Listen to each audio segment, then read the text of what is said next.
ನಮ್ಮ ದೇಹವು ಕೇವಲ ಶಾರೀರಿಕ ಅಂಗಾಂಗಗಳ ಸಮೂಹವಲ್ಲ, ಇದು ಒಂದು ಶಕ್ತಿಯ ಪೈಪ್ಲೈನ್.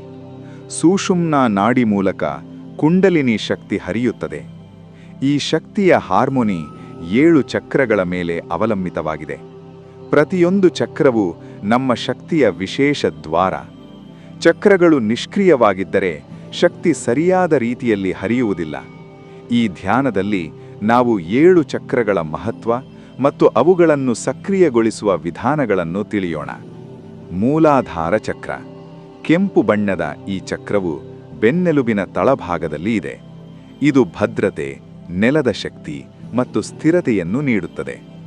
ಧ್ಯಾನ ಮಾಡುವಾಗ ನೆಲದ ಶಕ್ತಿಯನ್ನು ಅನುಭವಿಸಿ. ಕೆಂಪು ಬೆಳಕು ಚಕ್ರದೊಳಗೆ ಹರಿಯುವುದನ್ನು ಕಲ್ಪಿಸಿ. ಲಂ ಮಂತ್ರವನ್ನು ಜಪಿಸಿ. ತಾಡಾಸನ, ಶವಾಸನ ಅಥವಾ ವೀರಾಸನವನ್ನು ಅಭ್ಯಾಸ ಮಾಡಿದರೆ ಮೂಲಾಧಾರ ಚಕ್ರ ಸಕ್ರಿಯವಾಗುತ್ತದೆ. ಚಕ್ರ ಸಕ್ರಿಯವಾದಾಗ ಭಯ ಕಡಿಮೆಯಾಗುತ್ತದೆ. ನೆಲದೊಂದಿಗೆ ಬದ್ಧತೆಯು ಹೆಚ್ಚುತ್ತದೆ. ಶಕ್ತಿಯ ಸ್ಥಿರತೆ ದೇಹದಲ್ಲಿ ಅನುಭವವಾಗುತ್ತದೆ. ಸ್ವಾಧಿಷ್ಠಾನ ಚಕ್ರ. ಕಿತ್ತಳೆ ಬಣ್ಣ, ನಾಭಿ ಕೆಳಭಾಗದಲ್ಲಿ ಇದೆ. ಇದು ಸೃಜನಶೀಲತೆ, ಭಾವನೆ ಮತ್ತು ಸಂವೇದನೆಯನ್ನು ನಿಯಂತ್ರಿಸುತ್ತದೆ. ನೀರಿನ ಧ್ವನಿ ಅಥವಾ ಜಲಶಕ್ತಿಯೊಂದಿಗೆ ಧ್ಯಾನ ಮಾಡಿ. ವಂ ಮಂತ್ರವನ್ನು ಜಪಿಸಿ. ಭುಜಂಗಾಸನ ಅಥವಾ ಬದ್ಧಪಾದಾಸನವು ಚಕ್ರವನ್ನು ಸಕ್ರಿಯಗೊಳಿಸುತ್ತದೆ. ಚಕ್ರ ಸಕ್ರಿಯವಾದಾಗ ಭಾವನಾತ್ಮಕ ಸಮತೋಲನ ಉಂಟಾಗುತ್ತದೆ. ಕಲಾತ್ಮಕ ಶಕ್ತಿ ಬೆಳೆಯುತ್ತದೆ. ಸಂಬಂಧಗಳಲ್ಲಿ ಸಂತೋಷ ಹೆಚ್ಚುತ್ತದೆ. ಮಣಿಪೂರ ಚಕ್ರ. ಹಳದಿ ಬಣ್ಣ, ನಾಧಿ ಭಾಗದಲ್ಲಿ ಇದೆ. ಇದು ಆತ್ಮವಿಶ್ವಾಸ, ಶಕ್ತಿ ಮತ್ತು ಇಚ್ಛಾಶಕ್ತಿಯನ್ನು ನಿಯಂತ್ರಿಸುತ್ತದೆ. ಸೂರ್ಯನ ಬೆಳಕಿನೊಂದಿಗೆ ಧ್ಯಾನ ಮಾಡಿ. ರಂ ಮಂತ್ರವನ್ನು ಜಪಿಸಿ. ನಾವಾಸನ ಅಥವಾ ಧನುರಾಸನ ಅಭ್ಯಾಸದಿಂದ ಚಕ್ರ ಸಕ್ರಿಯವಾಗುತ್ತದೆ. ಆತ್ಮವಿಶ್ವಾಸ ಹೆಚ್ಚುತ್ತದೆ. ಶಕ್ತಿ ಮತ್ತು ಧೈರ್ಯ ಅಭಿವೃದ್ಧಿಯಾಗುತ್ತದೆ. ನಿರ್ಧಾರ ಶಕ್ತಿ ಬಲವಾಗುತ್ತದೆ. ಅನಾಹತ ಚಕ್ರ. ಹಸಿರು ಬಣ್ಣ, ಹೃದಯದ ಮಧ್ಯಭಾಗದಲ್ಲಿ ಇದೆ.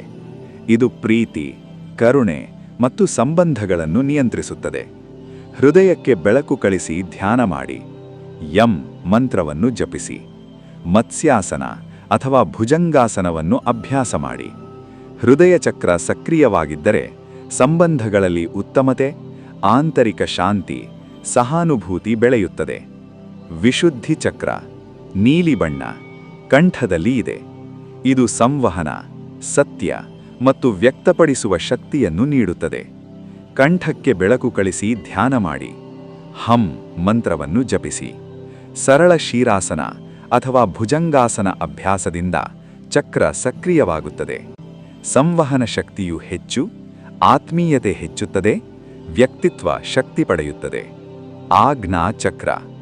ಇಂಡಿಗೋ ಬಣ್ಣ, ಭ್ರೂಮಧ್ಯದಲ್ಲಿ ಇದೆ. ಇದು ಅಂತರ್ದೃಷ್ಟಿ, ಇಂಟ್ಯೂಷನಲ್ ಶಕ್ತಿ ಮತ್ತು ಜ್ಞಾನ ನೀಡುತ್ತದೆ. ಭ್ರೂಮಧ್ಯಕ್ಕೆ ಕೇಂದ್ರೀಕರಿಸಿ ಧ್ಯಾನ ಮಾಡಿ. ಓಂ ಮಂತ್ರವನ್ನು ಜಪಿಸಿ. ಪದ್ಮಾಸನ ಅಥವಾ ಶೀರಾಸನ ಅಭ್ಯಾಸದಿಂದ ಚಕ್ರ ಸಕ್ರಿಯವಾಗುತ್ತದೆ. ಇಂಟ್ಯೂಷನಲ್ ಶಕ್ತಿ ಬೆಳೆಯುತ್ತದೆ. ಭವಿಷ್ಯವನ್ನು ಅರಿಯಲು ಸಾಮರ್ಥ್ಯ ಬರುತ್ತದೆ. ಮನಸ್ಸು ಶಾಂತವಾಗುತ್ತದೆ. ಸಹಸ್ರಾರ ಚಕ್ರ. ಬಿಳಿ ಅಥವಾ ನೇರಳೆ ಬಣ್ಣ, ತಲೆಯ ಮೇಲ್ಭಾಗದಲ್ಲಿ ಇದೆ. ಇದು ದಿವ್ಯ ಜ್ಞಾನ, ಬ್ರಹ್ಮಾಂಡ ಜಾಗೃತಿ ಮತ್ತು ಆತ್ಮಶಕ್ತಿಯನ್ನು ನಿಯಂತ್ರಿಸುತ್ತದೆ. ತಲೆಯ ಮೇಲ್ಭಾಗದಲ್ಲಿ ಬೆಳಕು ಕಲ್ಪಿಸಿ ಧ್ಯಾನ ಮಾಡಿ. ಮೌನದಲ್ಲಿ ಸೈಲೆಂಟ್ ಓಂ ಮಂತ್ರವನ್ನು ಧ್ಯಾನದಲ್ಲಿ ಜಪಿಸಿ. ಶೀರಾಸನ ಅಥವಾ ಧ್ಯಾನಾಭ್ಯಾಸದಿಂದ ಚಕ್ರ ಸಕ್ರಿಯವಾಗುತ್ತದೆ. ಬ್ರಹ್ಮಾಂಡ ಶಕ್ತಿಯೊಂದಿಗೆ ಸಂಪರ್ಕ, ಆಂತರಿಕ ಏಕತ್ವ, ದಿವ್ಯ ಜ್ಞಾನ ಅನುಭವವಾಗುತ್ತದೆ.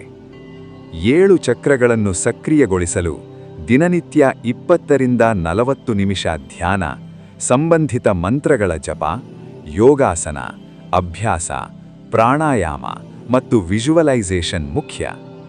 ಪ್ರತಿಯೊಂದು ಚಕ್ರದ ಬೆಳಕು ಕಲ್ಪಿಸಿ ಅದರ ಶಕ್ತಿ ಮತ್ತು ಪ್ರವಾಹವನ್ನು ಅನುಭವಿಸಿ. ಶುದ್ಧ ಆಹಾರ, ಪ್ರಕೃತಿ ಅನುಭವ ಮತ್ತು ಶಾಂತ ಮನಸ್ಸು ಚಕ್ರಗಳನ್ನು ಸ್ಥಿರವಾಗಿಸಲು ಸಹಾಯಕ. ಚಕ್ರಗಳು ಜಾಗೃತವಾದಾಗ ದೇಹ, ಮನಸ್ಸು ಮತ್ತು ಆತ್ಮದಲ್ಲಿ ಸಮತೋಲನ, ಭಾವನಾತ್ಮಕ ಶಕ್ತಿ, ಆತ್ಮಜ್ಞಾನ, ಇಂಟ್ಯೂಷನಲ್ ಶಕ್ತಿ ಉತ್ತಮ ಸಂವಹನ, ಸೃಜನಶೀಲತೆ, ಧೈರ್ಯ, ಕರುಣೆ, ಪ್ರೀತಿ ಮತ್ತು ಬ್ರಹ್ಮಾಂಡ ಶಕ್ತಿಯೊಂದಿಗೆ ಸಂಪರ್ಕ ಅನುಭವವಾಗುತ್ತದೆ. ಈ ಧ್ಯಾನವನ್ನು ನಿಯಮಿತವಾಗಿ ಅಭ್ಯಾಸ ಮಾಡಿದರೆ ನಿಮ್ಮ ಜೀವನದಲ್ಲಿ ಪ್ರತಿದಿನ ಶಕ್ತಿ, ಶಾಂತಿ ಮತ್ತು ಜಾಗೃತಿ ಕಾಣಿಸುತ್ತದೆ. ಪ್ರತಿಯೊಂದು ಚಕ್ರವು ನಿಮ್ಮೊಳಗಿನ ಶಕ್ತಿಯ ದ್ವಾರವಾಗಿದ್ದು ನಿಮ್ಮ ಆತ್ಮವನ್ನು ಸಂಪೂರ್ಣವಾಗಿ ಉಜ್ಜೀವನಗೊಳಿಸುತ್ತದೆ.